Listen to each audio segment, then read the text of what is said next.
Assalamu alaikum wa rahmatullah. Dear learners and viewers, how are you? I hope you are well. Alhamdulillah, I am also fine. This is Abdul Bari. Today I would like to talk a most important topic, that is significant structures for English speaking. You know that in our society most of us can speak in English, but which processes are needed to capture for speaking English, we should know all this. Inshallah, today's class I will try my best to teach all these structures which are very much useful in our practical life. Let's get started and enjoy the class. আমি শুনেছি যে, অনেক সময় এরকম আমরা বলে থাকি যে আমি শুনেছি যে সে এই কাজটা করেছে, আমার পিতা শুনেছে যে সে এই কাজটা করেছে বা তার দ্বারা এটা হয়েছে। এইরকম ক্ষেত্রে আমরা কী ধরনের স্ট্রাকচার ব্যবহার করতে পারি সেটি আমরা একটু দেখে নিই।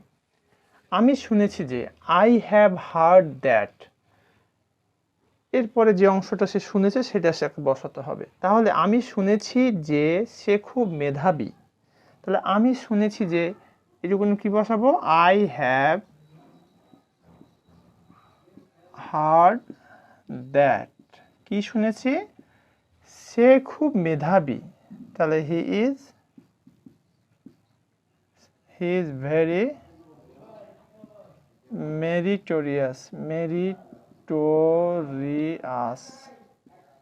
আমরা ট্যালেন্টেডও বলতে পারি যে I have heard that he is very meritorious, অথবা হি ইজ ভেরি ট্যালেন্টেড বা জিনিয়াস, যে কোনটা আমরা বলতে পারি। এখন আমির জায়গাতে যদি সে হয়ে যায়, সে শুনেছে যে তার বন্ধু এই কাজটি করিয়াছে। আমি শুনিয়াছি না বলে সে শুনিয়াছে, তাহলে হি হ্যাজ হার্ড দ্যাট, তার বন্ধু এই কাজটি করিয়াছে, তার মানে his friend has done this work.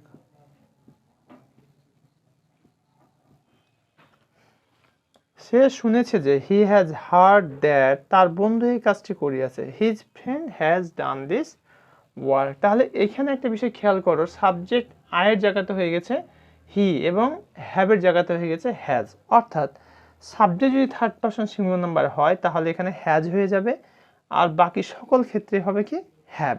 এখন যদি আমি বলি আমার মা শুনেছেন যে আমি এ প্লাস পেয়েছি, তাহলে my mother has heard that her son has got GPA 5, তার পুত্র জিপিএ 5 পেয়েছে।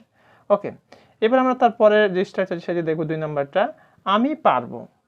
আমরা অনেক সময় বলি না যে আমি কাজটা করতে পারবো, আমি সেখানে যেতে পারবো, আমি খেলতে পারবো, আমি লিখতে পারবো।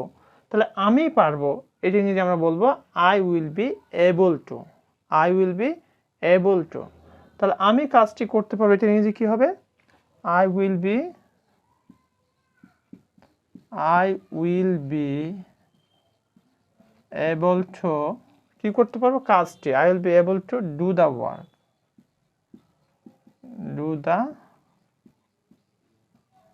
ওয়ার্ক। আমি কাজটা করতে পারবো, I will be able to do the work. আমি পড়তে পারবো, I will be able to read. আমি বইটি লিখতে পারবো, I will be able two write the book.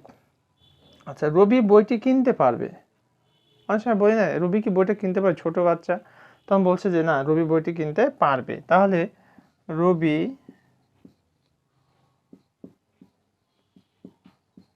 Will be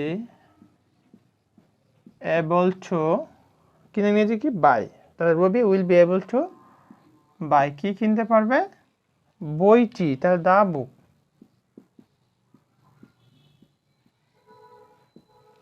এখন যদি আমি বলি যে আমার মা রান্না করতে পারবে, my mother will be able to cook. যদি ভাত রান্না করতে পারবে, my mother will be able to cook rice.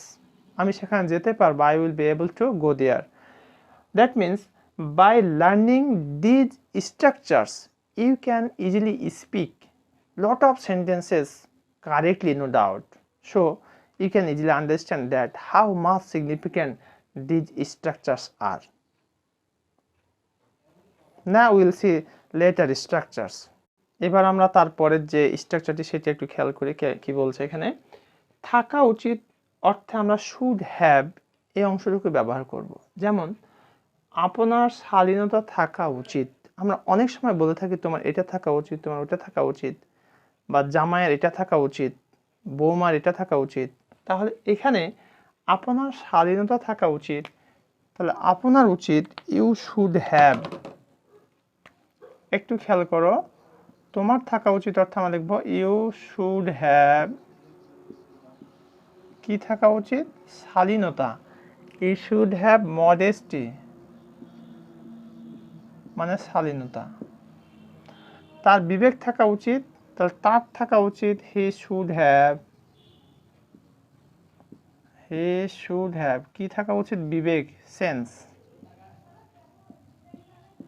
He should have sense, তার বিবেক থাকা উচিত। ওকে, এবার আমরা আরেকটি স্ট্রাকচার দেখব, there is no difficulty in plus verb one plus ING.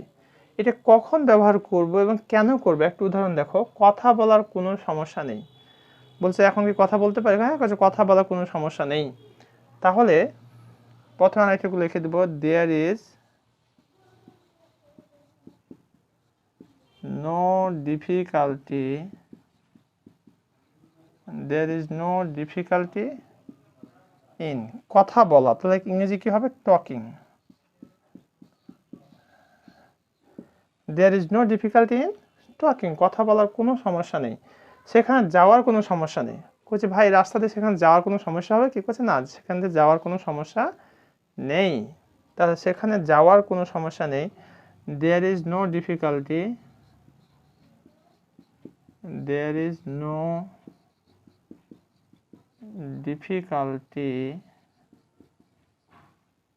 in going there.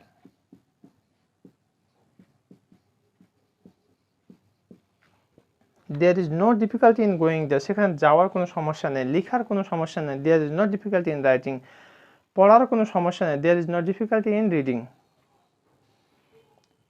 সেখানে খেলার কোনো সমস্যা নেই। There is no difficulty in playing there, football মাঠে খেলার কোনো সমস্যা নেই। There is no difficulty in playing in the football ground বা in the field, যেটাই বলি না কেন আমরা। In such a way we can deliver our lecture by following all these structures and these are very much helpful, no doubt.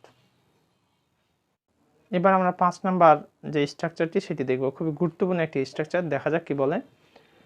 Would you mind, আপনি যদি ভদ্রভাবে কাউকে সুপারিশ করতে চান, কোনো বিষয়ের ক্ষেত্রে যদি ভদ্রভাবে কাউকে সুপারিশ করতে চাই তখন আমরা কি ব্যবহার করব, উড ইউ মাইন্ড। যেমন আপনি কি একটু সরে বসবেন, মানে সে বসে আছে তাকে বলছি আপনি কি একটু সরে বসবেন, তাহলে এটাকে আমরা কি বলবো, would you mind moving aside please.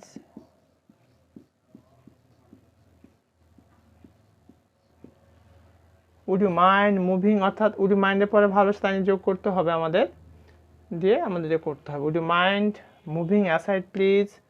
আচ্ছা, এবার একটু খেয়াল করি, ইট ইজ টাইম অথবা ইট ইজ হাই টাইম। আমরা বিশেষ করে কমপ্লিটিং সেন্টেন্সে এই দুটি স্ট্রাকচার আমরা দেখেছি, সেটি এখানে নিয়ে আসা হয়েছে। এখন ভাত খাওয়ার ভালো সময়, সেক্ষেত্রে আমরা এটা ব্যবহার করব, it is time to eat rice. এখন ভাত খাওয়ার ভালো সময়, it is time to eat rice. বদভ্যাস ত্যাগ করে এখন ভালো সময়, it is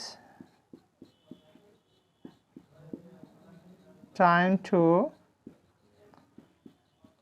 give up bad habits. It is time to give up bad habits. And dear learners, I have already discussed 6 structures which are very much important for English speaking. So I hope that you will practice all these structures for developing your speaking quality. And if you practice every day, inshallah you can develop your speaking quality, no doubt. So my request, please practice more and more in your houses, with your partners, with your friends, with your class friends. That means where you get chance, you practice every day. And if you practice every day, inshallah, day after tomorrow or each of the days, you will develop your speaking quality. And by acquiring this quality, you can encourage yourself to go ahead and you will feel good, no doubt. So thank you very much for watching this video. Assalamu alaikum wa rahmatullah.